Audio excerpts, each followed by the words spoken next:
자, 오늘은 조회 명령어에 대해서 알아보도록 하겠습니다. 몇 개 되진 않아요. ID, 디스트, 에어리아, 메주어, 지오메트리, 컬큘레이터 한 요정도요? 요정도면 충분할 겁니다. 이 중에 제일 중요한 거요, ID 빼고 다 중요해요. ID 사실 필요 없으니까 넘어가죠. 중요한 것만 하겠습니다. 디스트, 거리를 측정할 때 사용하는 명령어입니다. 에어리아, 면적을 측정할 때 사용합니다. 지오메트릭, 그러니까 메주어 지오메트릭이라는 것은 거리, 면적, 최적을 측정할 때 사용합니다. 그 다음 컬큘레이터, 계산기예요. 계산기 실행할 때 사용하는 명령어입니다.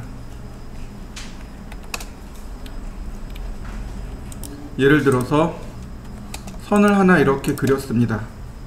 디스턴스, 첫 번째 점, 두 번째 점. 그러면 이렇게 두 점 사이의 거리와 각도가 계산되어져서 나옵니다. 디스턴스, 거리. 내가 지정한 두 점 사이의 거리를 측정할 때 사용하는 명령어입니다. 여러분들도 한번 해보세요. 디스턴스, 그리고 첫 번째 점, 두 번째 점. 그러면 간단하게 두 점 사이의 거리와 각도가 측정이 됩니다. 면적입니다. 디스턴스를 사용하는 이유가 뭐냐면, 설계를 하다 보면 자꾸 간격을 잊어버려요. 그래서 그 간격을 찾아내야 되기 때문에, 거리를 찾아내야 되기 때문에, 혹은 길이를 잊어버리기 때문에 디스턴스라는 명령을 자꾸 사용하게 됩니다. 에어리아는 면적을 계산할 때 사용하는 명령어입니다. 에어리아 명령어가 굉장히 중요해요. 굉장히 중요합니다. 예를 들어서 적산이라고 합니다. 적산이라고 해요. 무슨 뜻이냐면 수량 계산입니다. 적산은 자재의 수량을 계산하는 것을 적산이라고 해요. 예를 들어서 여기 있는 벽이 있어요. 이 벽에 벽돌을 쌓을 겁니다. 여기서부터 저 끝까지 벽돌을 쌓을 거예요.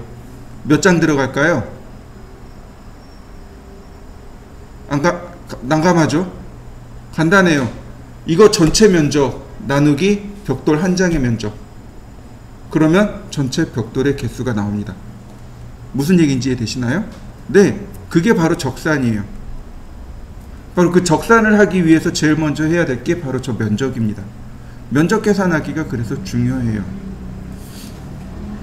자, 예를 들어서 렉탱글 골뱅이 1000, 1000 1000이면 1m에 1m죠. 자, 여러분들도 이렇게 하나 그려보시죠. 그 다음에 면적 실행하죠. 에어리아를 실행하는, 그러니까 면적을 측정하는 방법이 두 가지가 있습니다. 하나는 포인트, 점을 클릭해서 하는 방법과, 다른 하나는 오브젝트, 직접 클릭해서 하는 방법이 있습니다. 예를 들어서 원의 면적을 구하고 싶어요. 그럼 점을 찍어서 할 수는 없잖아요. 그러니까 오브젝트를 이용해서 한 번에 클릭해서 합니다. 먼저 포인트를 클릭하는 방법입니다. 그냥 클릭하시면 돼요. 첫 번째 점, 두 번째 점, 세 번째 점, 네 번째 점. 면적이 만들어지는 거 보이시죠? 이때 엔터. 그러면 면적과 둘레가 계산되어집니다. 보시면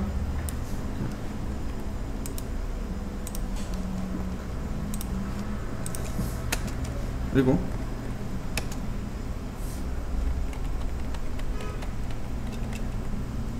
자, 이렇게 나와요.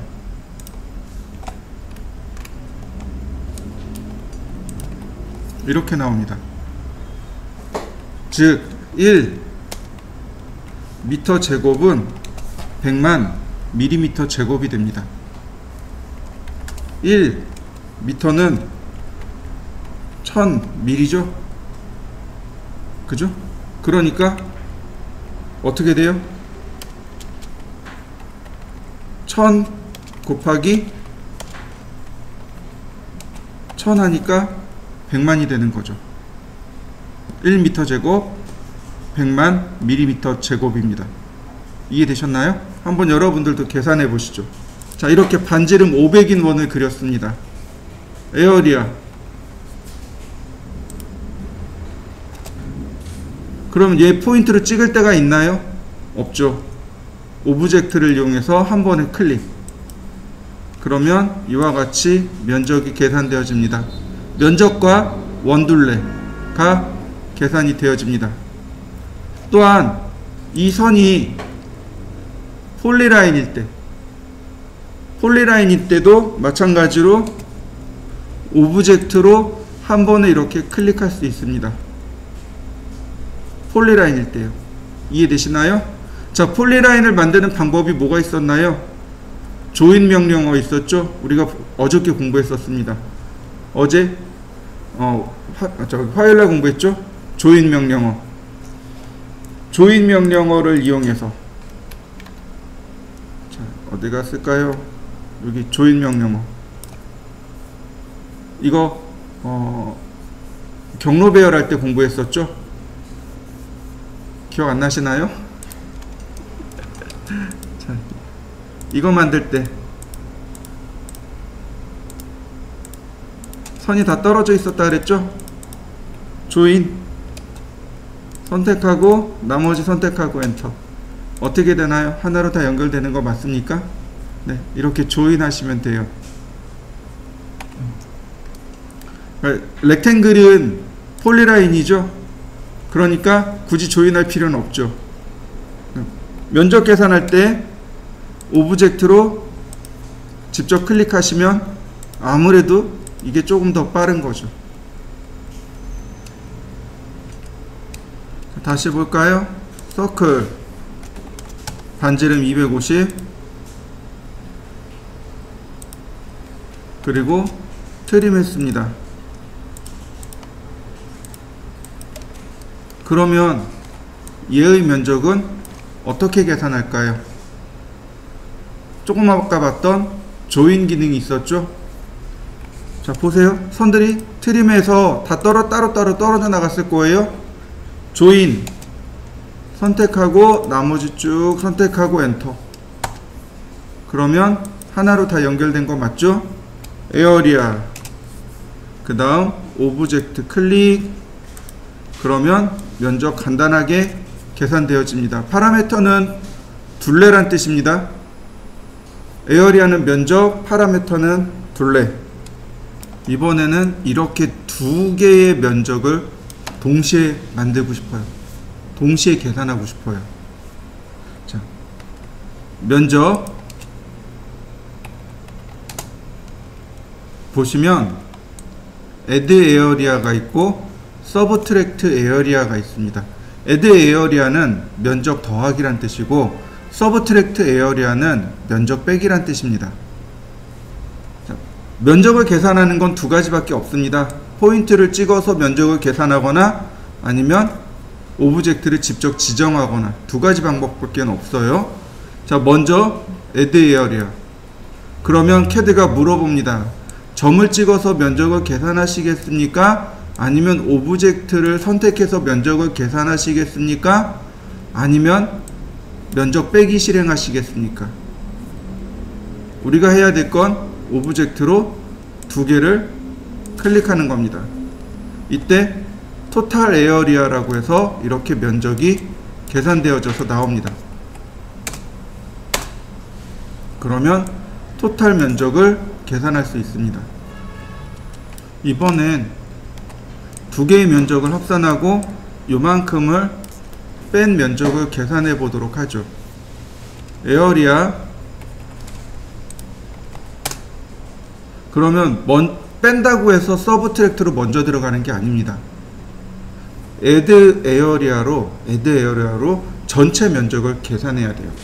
그리고 내가 빼고자 하는 부분들을 빼면 됩니다.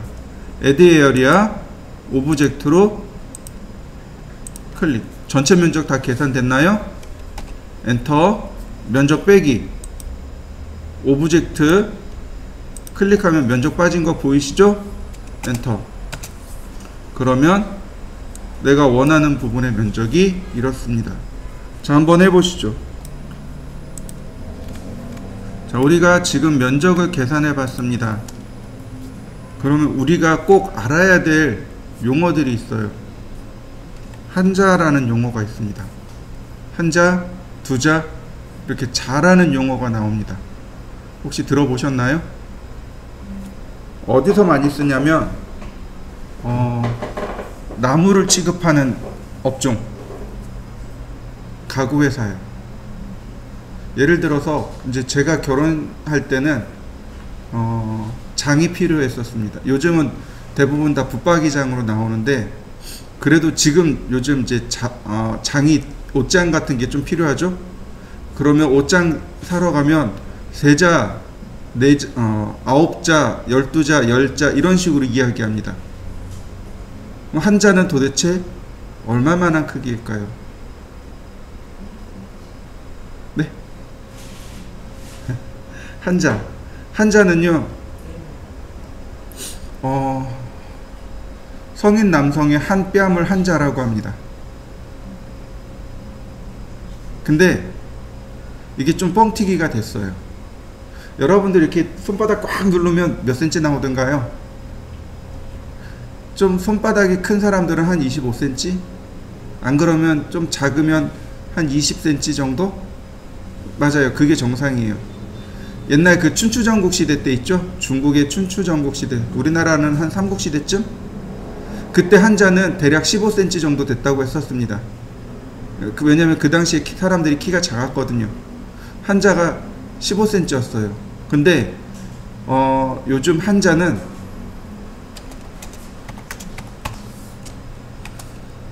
30.3cm입니다. 이게 진짜 클까요? 아니요, 그렇지 않아요. 시대에 따라서 이게 조금씩 바뀌어 왔는데, 구한말 때쯤 이르러 와가지고 한자는 30.3cm다 라고 딱 정의가 됐습니다. 원래는 한 뺨입니다. 성인 남성 손바닥 한 뺨이 한 자예요. 자, 그러면 1피트 들어보셨나요? 이건 우리나라 단위는 아니죠. 그럼 피트는 어떤 단위일까요? 미국에서 쓰는 혹은 인치를 사용하는 단위겠죠. 그죠? 인치 피트 그러죠. 이 피트는 성인 남성의 발 길이, 즉 다시 말하면 푸트에서 유래된 단어입니다. 푸트에서 유래된 단어. 그래서 1피트는 30.48cm입니다. 신기하게 동서양이 비슷해요. 그래서 평균 둘 다 30으로 치는 겁니다. 그래서 평균 한자는 대략 30cm, 1피트도 대략 30cm 이렇게 칩니다. 이해되시죠? 네. 그 다음에 우리가 또 알아야 될 게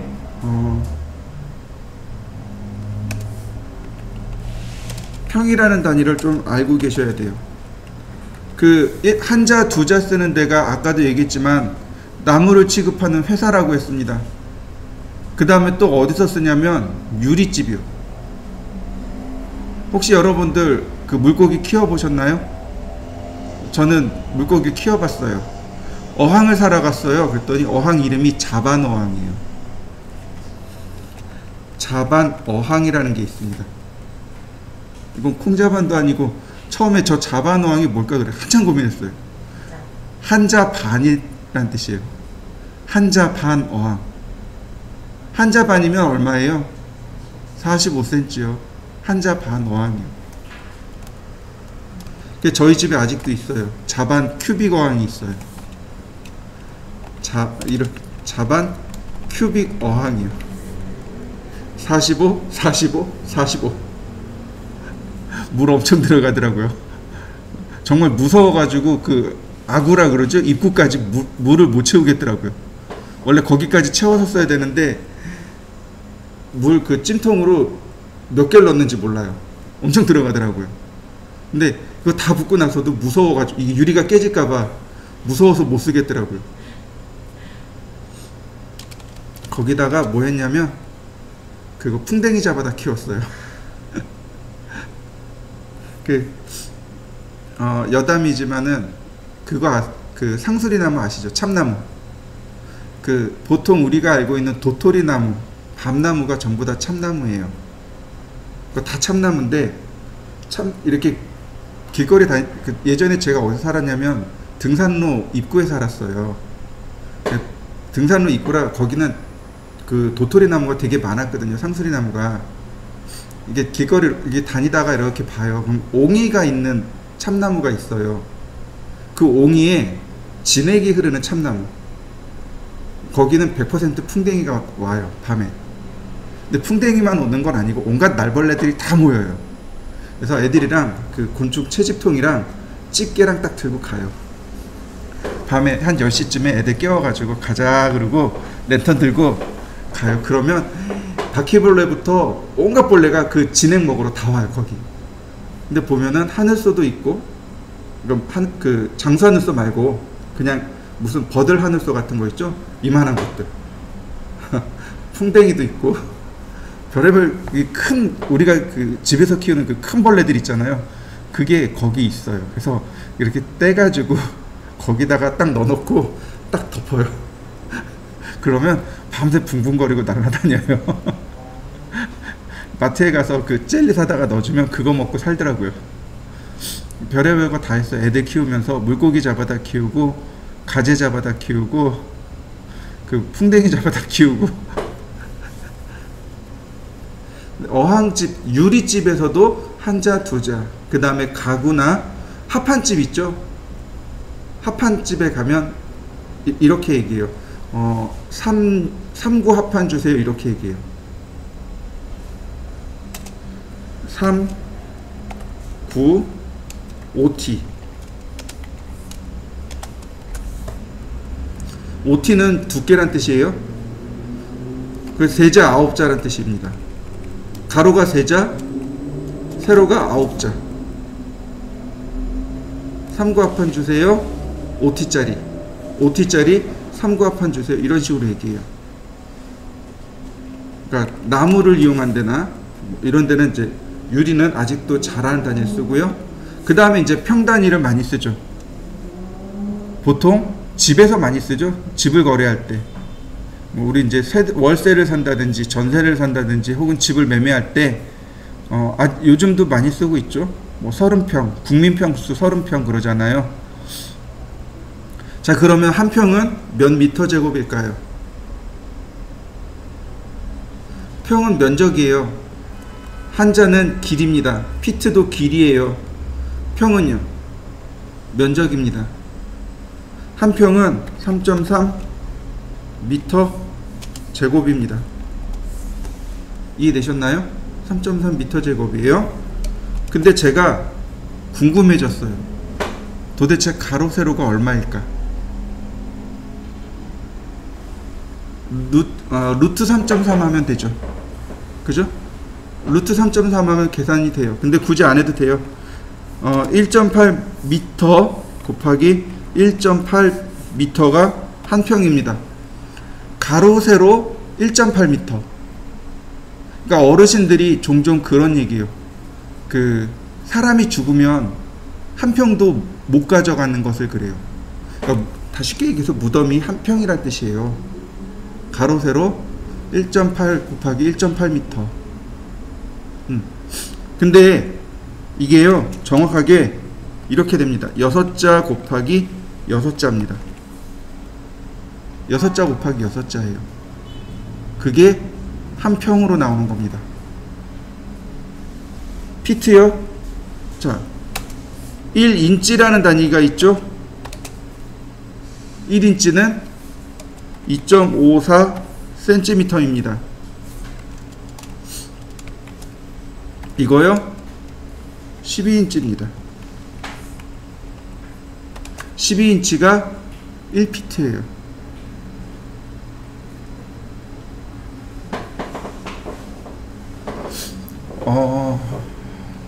여러분들 최적 구하실 수 있죠? 최적 구하기. 가로 세로 곱하기 높이 맞나요? 가로 곱하기 세로 곱하기 높이 하면 최적이죠? 자, 그러면 철의 중량은요? 철의 중량은 어떻게 계산할까요? 최적 곱하기 비중 하시면 돼요. 철의 비중. 그러면 철의 중량이 나옵니다. 중량이라는 것은 최적 곱하기 해당 재질의 비중을 곱하면 중량이 나옵니다. 제가 예를 들어서 철을 썼습니다. 철이요, 중량으로 따집니다. 1kg에 10,000원 이런 식으로 해요. 철이. 그래서 철은 중량으로 계산합니다. 여러분들 길거리 왔다 갔다 하다 보시면 봉이라 그러죠. 철봉. 이게 철로 된 긴 봉. 이런 거 판매하잖아요. 네, 그거 다 중량으로 계산하는 겁니다. 중량으로 계산하는 거예요. 그러면 설계자니까 길이나 크기는 알아요. 그러니까 철의 비중을 같이 곱하는 겁니다. 자, 그러면 도대체 비중은 뭘까요? 비중. 물 1 세제곱 센티미터.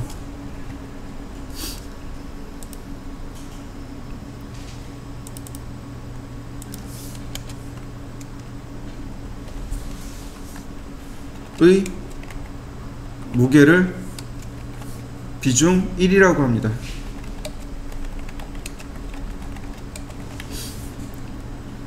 이해되셨나요? 물, 가로, 세로, 높이 각각 1cm의 무게를 비중 1이라고 합니다. 철의 비중 같은 경우 7.8.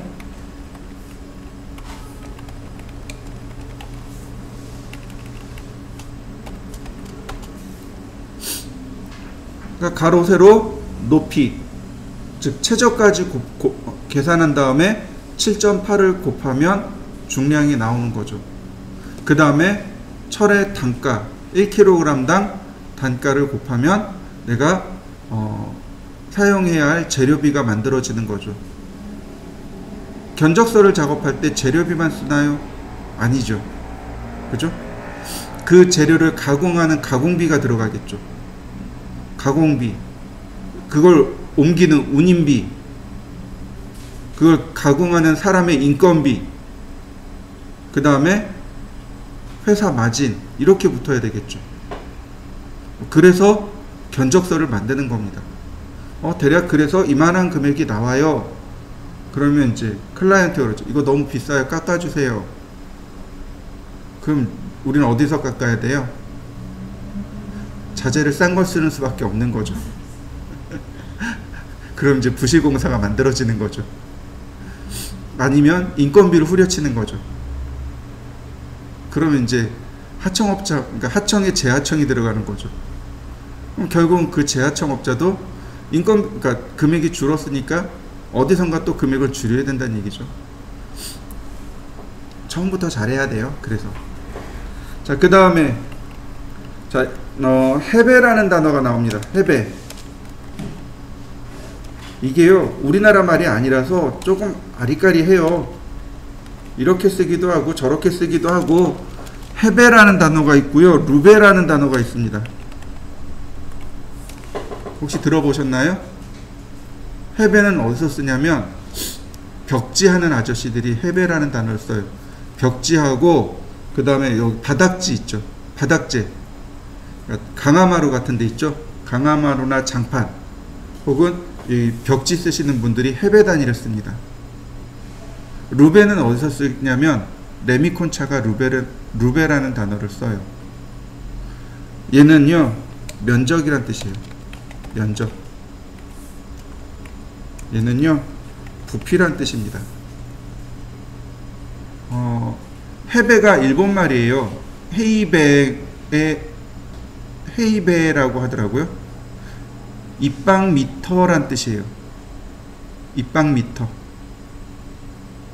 루베가 루베에 맞나? 네, 그 발음이 그런 걸로 알고 있어요. 얘가 아니다. 얘가 입방미터인가? 모르겠다. 하여튼 얘가 부피입니다.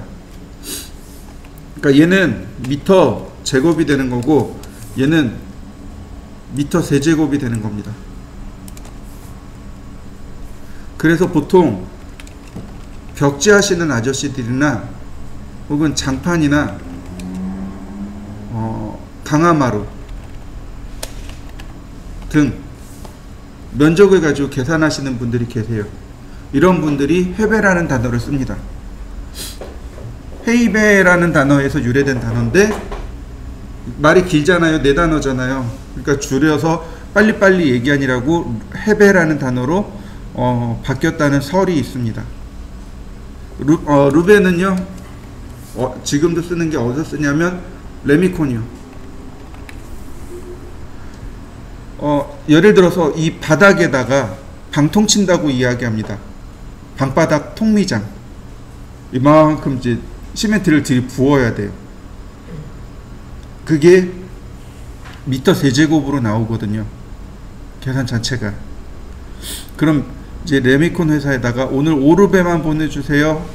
그럼 무슨 얘기예요? 5m 세제곱 보내주세요 라는 뜻이 되는 거죠. 그걸 이제 레미콘 회사에서 이제 섞어가지고 레미콘 차에 실어가지고 보내주는 겁니다. 설계할 때 뭐 그냥 기초적으로 이 정도 이해하고 계시면 될 것 같습니다.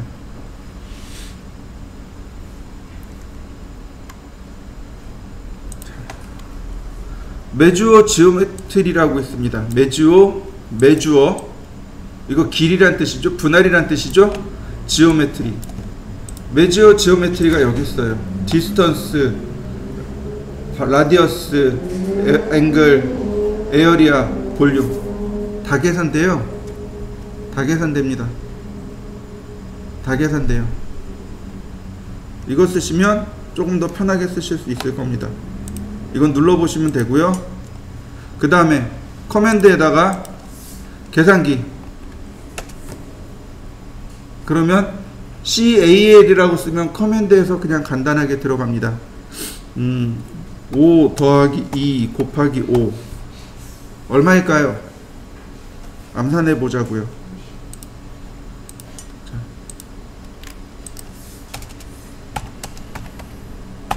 얼마죠? 자, 4칙 연산 중 뭐부터 계산해야 되죠? 곱하기 나누기 먼저죠? 곱하기 나누기가 동시에 있으면 앞에 있는 것부터 순서대로. 그러니까 5 더하기 25가 되는 거죠? 아니 10이 되는 거죠? 맞습니까? 그래서 15가 나오네요. 네, 15 맞네요. 그죠? 자, 여기다가 CALC 엔터.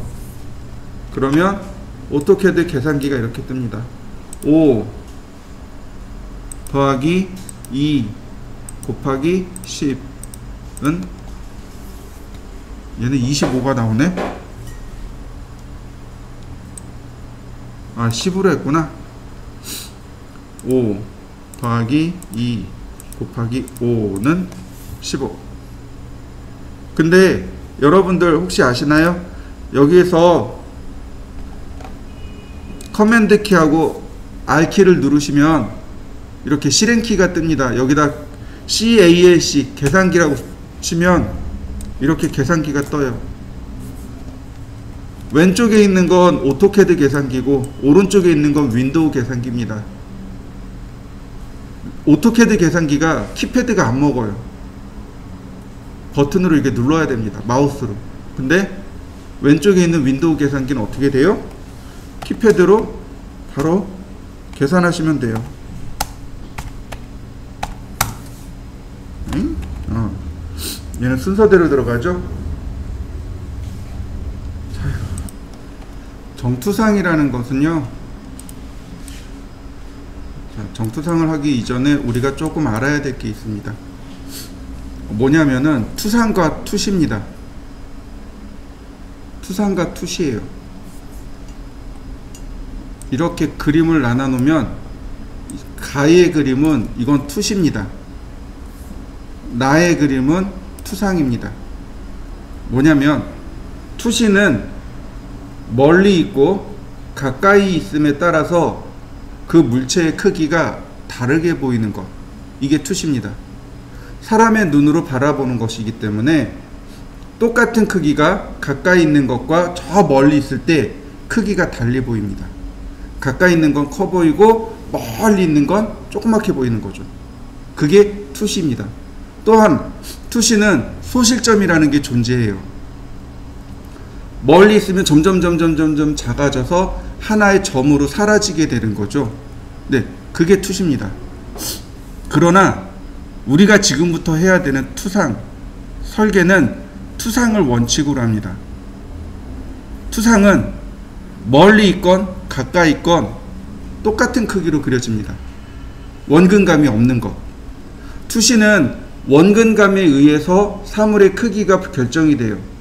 그죠? 똑같은 크기라도 멀리 있으면 작아 보이고 가까이 있으면 커 보이죠? 이건 투상이에요. 이건 투시입니다. 원근감 때문에 그래요. 그런데 투상은 그 원근감을 없앤 겁니다. 원근감을 없애고 그림을 그린 것, 이걸 투상이라고 해요. 그래서 가장 큰 차이가 뭐냐면 이렇게 소실점이 있느냐 없느냐, 이걸로 따지게 됩니다. 다음 보시면 가번, 나번, 다번은 투상이고 라번은 투시입니다. 이제 눈에 딱 들어오죠? 소점이 두 개가 있죠? 그래서 얘는 이소점 투시도라고 합니다. 투시는 1소점, 2소점, 3소점 이렇게 세 가지가 있습니다. 1소점 투시도, 2소점 투시도, 3소점 투시도. 소실점이 한 개 있느냐, 두 개 있느냐, 세 개 있느냐, 이런 뜻이겠죠. 얘는 투상입니다. 거리가 안 가까워져요. 거리가 안 가까워집니다. 다만 이렇게 수평을 기준으로 좌우가 어때요? 등각이죠. 얘도 등각이죠. 그래서 가와 나는 등각 투상이라고 합니다. 근데 다는 한쪽만 각이 있죠. 그래서 얘는 사투상 혹은 사축투상이라고 합니다. 축이 하나만 있다고 해서 사투상 혹은 사축투상 이렇게 이야기합니다. 우리가 설계할 때는요, 바로 이 투상을 원칙으로 합니다. 그래서 사물을 놓고, 사물을 이렇게 놓고 가상의 투상면을 세웁니다. 가상의 투상면을 세우고 화자, 즉 바라보는 사람의 눈을 만들어 놓습니다. 그러면 소실점이 무한대이기 때문에 쭉 선들이 끌려 나오겠죠. 이렇게 쭉 끌려 나옵니다. 그래서 이 투상면에 맺혀지는 이 그림의 모양을 그리는 것, 이게 투상입니다. 그러니까 바라보는 방향에 따라서 위에서 아래로 내려다보면 평면, 앞에서 바라본다고 해서 정면, 오른쪽에서 바라보면 우측, 왼쪽에서 바라보면 좌측, 뒤에서 바라보면 배면, 밑에서 위로 바라보면 저면, 총 6가지 면으로 설계를 할 수 있습니다. 자, 마찬가지예요. 다 동일한 그림입니다. 평화면에 평면도, 측화면에 우측면도가 생성이 됩니다 라는 뜻이죠. 자, 정투상을 할 때요, 이 위치가 틀어지면 안 됩니다. 이게 잘못됐다고 하는 거예요. 이렇게 위치가 틀어지면 안 돼요. 그래서 잘못됐다고 하는 이유가 위치가 틀어졌기 때문에 잘못된 겁니다.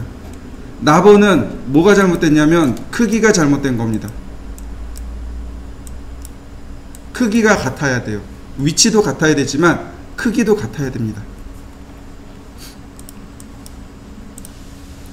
자, 이거는 넘어가고요. 자, 그림으로 보는 게 조금 더 빨라요. 한번 보시죠. 펼칩니다. 이렇게. 얘가 정투상이에요. 이게 정투상입니다.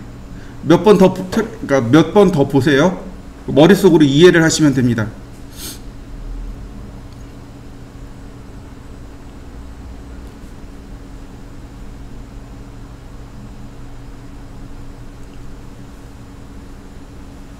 사물을 정면에서 바라본다고 해서 정면, 평화면, 즉 평면으로 바라본다고 평면, 측하면, 측면이죠. 이때 오른쪽 측면에서 본다고 해서 우측면.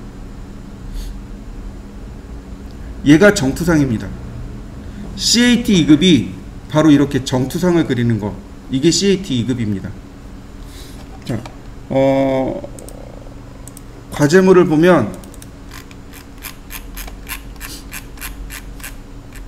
보이시나요? 이게 2012년도 10월 달에 나왔던 CAT 2급 기출문제입니다.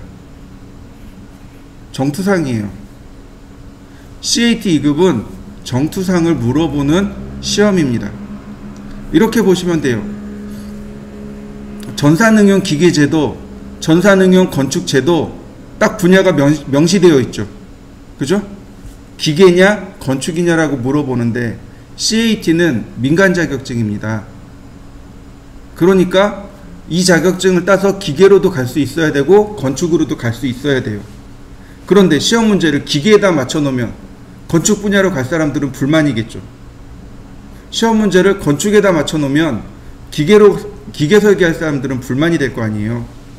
그러니까 건축이나 기계나 뭘 거쳐가야 되냐면 정투상을 한 뒤에 비로소 본설계로 넘어가게 됩니다. 저도 공고를 나왔는데 그러니까 본설계를 하기 전에 정투상을 거진 한 6개월인가 1년 가까이 공부했어요. 한 2학기 정도 공부했습니다. 2학기면 1년이죠? 네, 정투상 연습 많이 했어요. 자, 한 번만 더 보시죠.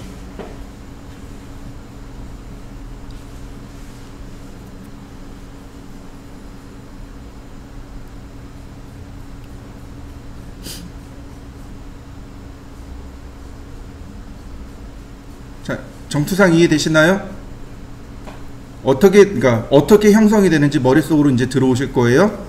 자, 다시 보시면 정투상은 일각법이 있고 이각법이 있고 삼각법이 있고 사각법이 있습니다.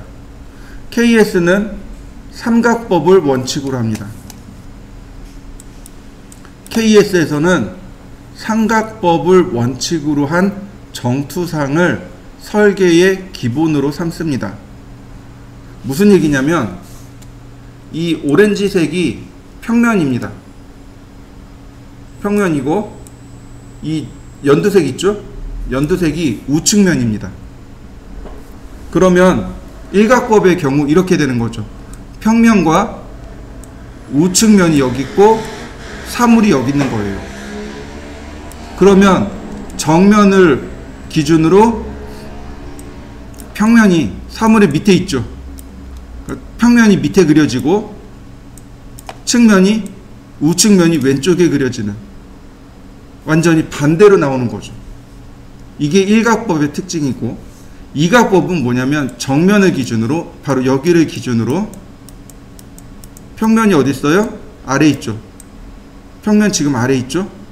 그 다음 우측면이 오른쪽에 나옵니다. 좌측면 왼쪽. 이해되셨나요? 삼각법은요 정면을 기준으로 평면이 위에 우측면이 오른쪽에 가장 우리가 이해하기 쉬운 상태가 됩니다. 사각법의 경우 정면이 여기 있고 우측면 여기 있습니다. 그리고 평면이 위에 나와요. 우측면이 오른쪽에 나와야 되는데 좌우가 뒤집어진 경우 그게 사각법입니다. 자, 그러면 실제로 그리는 방법에 대해서 알려드리도록 하죠. 자, 이렇게 12개를 그려볼 겁니다. 12개를 순서대로 이렇게 그릴 거예요. 자, 이쪽에서 바라본 것을 정면으로 삼습니다. 왜 오른쪽에서 바라본 걸 정면으로 삼았냐면, 우리가 설계를 할 때 정면이라고 하는 개념이 제일 중요해요. 근데 사물을 정면에 삼는 기준이 뭐냐면, 사물의 특징이 제일 많은 면이 정면이 됩니다. 무슨 얘기인지 이해되셨나요? 자, 여기 리모컨이 있어요. 리모컨이 있습니다. 자, 여기가 특징이 많은가요? 여기가 특징이 많은가요? 여기가 특징이 많죠. 그럼 여기를 정면으로 삼는 겁니다.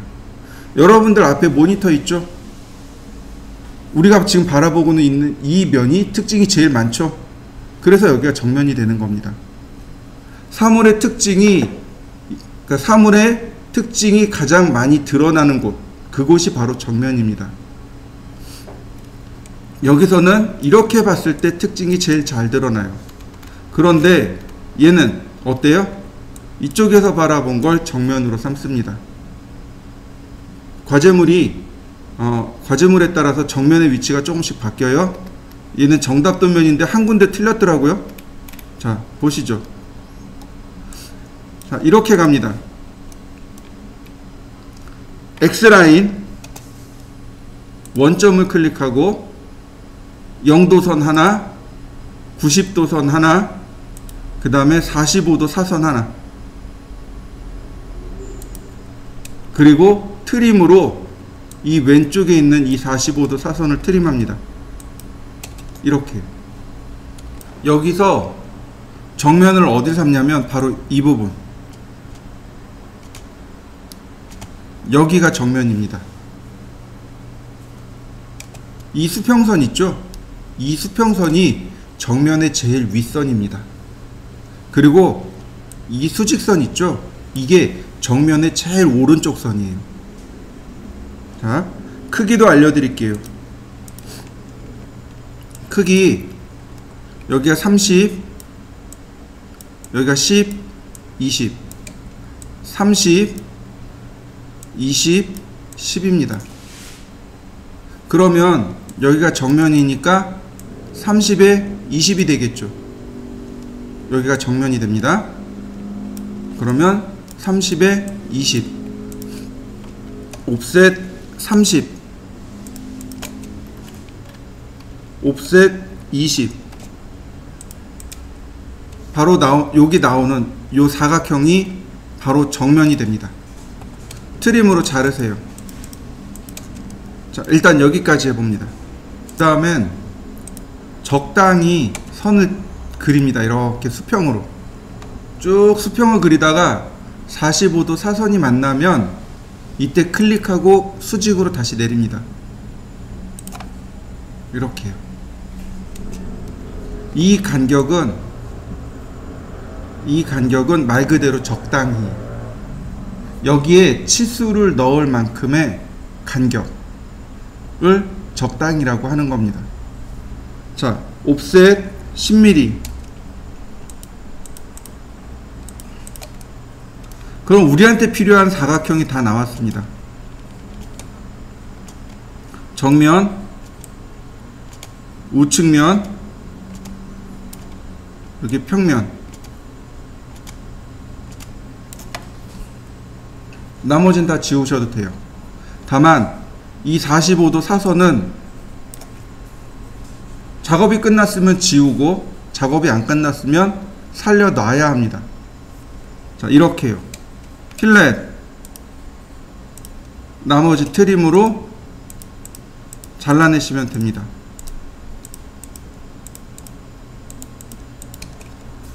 맞나요? 자, 여기까지 해보시죠. 전체 12개잖아요. 어레이 선택하고 엔터. 렉탱귤러. 간격이 너무 다닥다닥 붙어 있으면 잘 몰라요.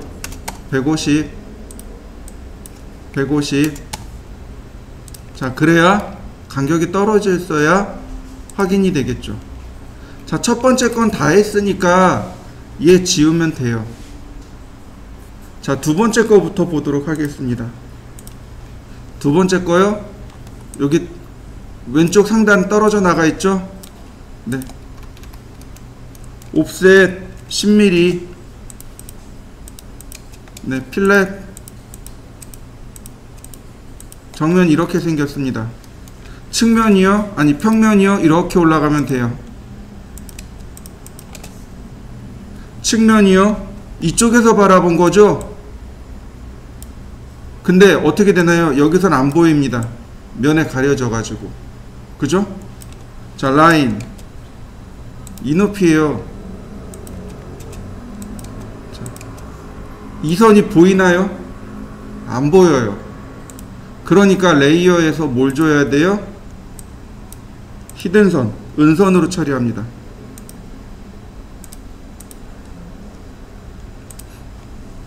얘를 은선으로 처리하는 겁니다. 이렇게.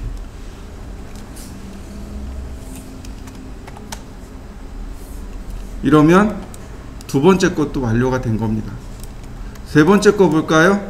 자, 그러면 완료됐으면 이 45도 사선은 지워도 돼요. 옵셋 10mm, 필렛,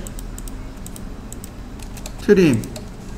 그러면 자, 얘는 그냥 옵셋 해도 되겠네요. 자, 마찬가지로 히든. 자, 마지막 옵셋 10mm,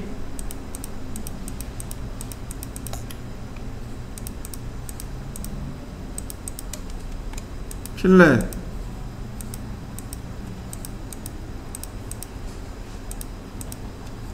트림.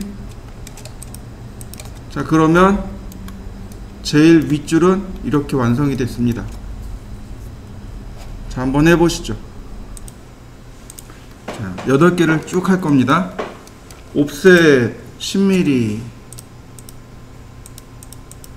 옵셋 5mm, 필렛. 정면에서 보면 이렇지만 실제로는 이렇게 생겼습니다. 둘 다 은선입니다. 옵셋 10mm.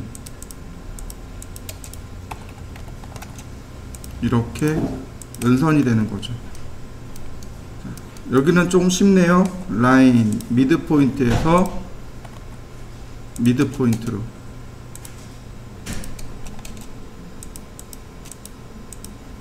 다만 여기 있는 이 선은 은선이 되겠죠.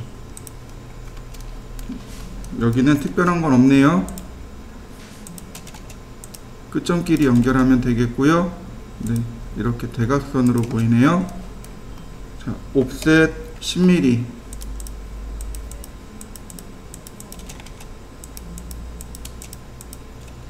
옵셋 10mm, 옵셋 5mm, 옵셋 5mm, 10mm. 다만 이렇게 두 개는 은선입니다. 여기도 마찬가지네요. 옵셋 10mm, 다시 5mm, 필렛. 다만 얘는 5mm가 이렇게 바깥쪽으로 나온 겁니다. 옵셋 10mm, 5mm, 필렛.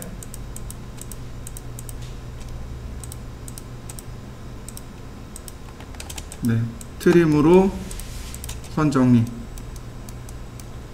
라인 미드 포인트에서 미드 포인트로 옵셋 5mm, 라인 미드 포인트에서. 자, 바로 이 부분, 우리가 어저께 공부했던 브레이크를 써야 되는 부분. 브레이크 선택하고 퍼스트 포인트 한 번, 두 번. 그래서 여기를 은선으로 이렇게 바꿔줘야 됩니다. 다시 볼까요? 라인,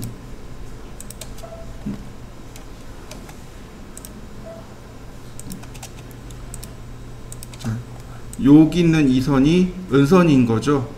그러니까 어떻게 해야 돼요? 트림하고 라인을 이렇게 다시 그려야 되겠죠. 귀찮단 말이죠. 브레이크 선택하고 F 누르고 엔터. 첫 번째 점, 두 번째 점. 그러면 이와 같이 가볍게 은선으로 바꿀 수 있습니다. 자, 라인, 트림, 라인, 트림, 라인, 트림. 다만 이렇게 안 보이는 거죠. 그래서 네, 이렇게 보여야 되는 거예요. 여기는 은선으로 라인,